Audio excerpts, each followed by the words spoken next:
Get the shot, Mike. Yes, hold on. He's got him. He got him. This is the first time I've seen a crocodile catching a snake. Look at that, he bit him right in half. He snapped him. These boys are the most unconventional of wildlife guides. Their television show, Mad Mike and Mark, screens on Animal Planet around the world, from Africa to Asia and Europe. I thought the hippos were dangerous. Oh, look at them grooming each other. That's social grooming. That's really important with communal guys. Mike and Mark's crazy exploits with the beasts and birds of the wild have hooked millions of younger viewers. And often their parents. Nothing's too close, too personal, or too dumb. Dip, clean and bright. It's the Laurel and Hardy show of the bush. It's the Jeff and Mutt show. We are two characters. The task for today, to the top of that peak. Mike's the brawn, Mark's the brain. Together they give the viewers a somewhat offbeat wildlife experience. But behind the banter is years of experience and knowledge. 7 years ago, Mark came up with a concept of creating a wildlife series involving game rangers with different specialities. The Australian company Beyond 2000 loved the idea and set about testing different rangers in front of the camera. To save time, Mike and Mark were filmed together. The effect, explosive. Yeah, so what I'm going to do is I'm going to go like this. Yeah. And then you back yourself. Here comes the buffalo. The buffalo. Okay, well then let's quickly swap. Wait, hold on. Stay there. Mike, what you doing? Just stay there. Okay. The buffalo are coming down to drink in their hundreds. This was a magic partnership.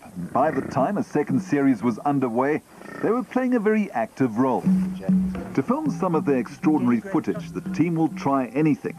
Cameras in disguise and carcasses of wildebeest. He's pulled the microphone, look.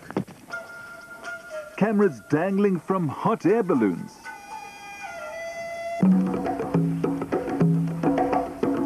Cameras from Land Rovers.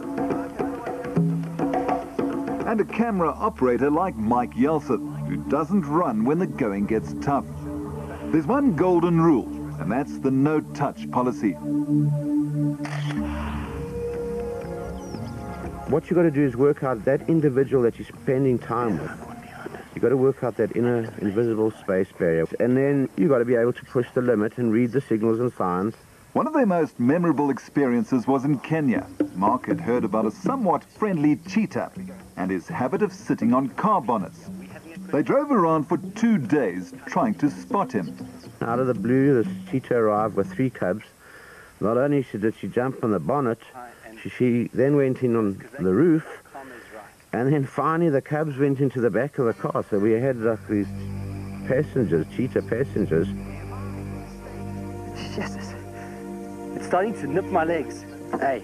Just stop moving, Mark. You stop moving, it's nipping my leg. What you talking about? Fine, it's not nipping, it's smelling. Then walked across my lap, felt very comfortable, and I think entered our inner space, and with the karma, the right karma that we showed, the animal felt completely relaxed, licked Mark's forehead, which is undescribable. The only word I can think about it was a spiritual experience. It is one of the highlights of my wildlife career. But it moved into our inner space. It wasn't the other way around. Come, Mike, it's time to go. There was an instance where Mike and I crept into big herds of elephants. There were hundreds of elephants, and wind changed, and they changed direction, and the next minute, we were completely surrounded. And you could class that as a reckless moment.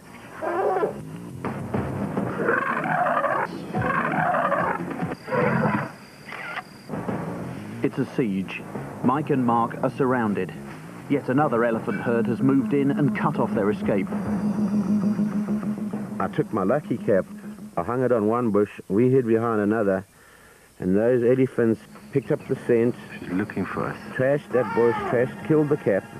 They were very happy the cap was dead, and then left us quite comfortably behind another bush, and that's how we walked out of that one. Pounding heart. I didn't feel comfortable on that one.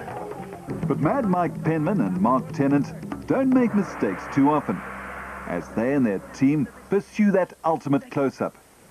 The lion is playing with the buffalo now. This is their strategy. There's another line. Look, it's right next to the buffalo. It's all about living in the moment, for the moment, with little thought about the danger. Well, a little bit. Look there. The lion is jumping on the back. What is the most dangerous animal in your book? That's easy. It's Mike. No, the most dangerous animal is the mosquito, the Monophilus female. You know, she kills more people, that tiny little beast, than any other wild animal in Africa.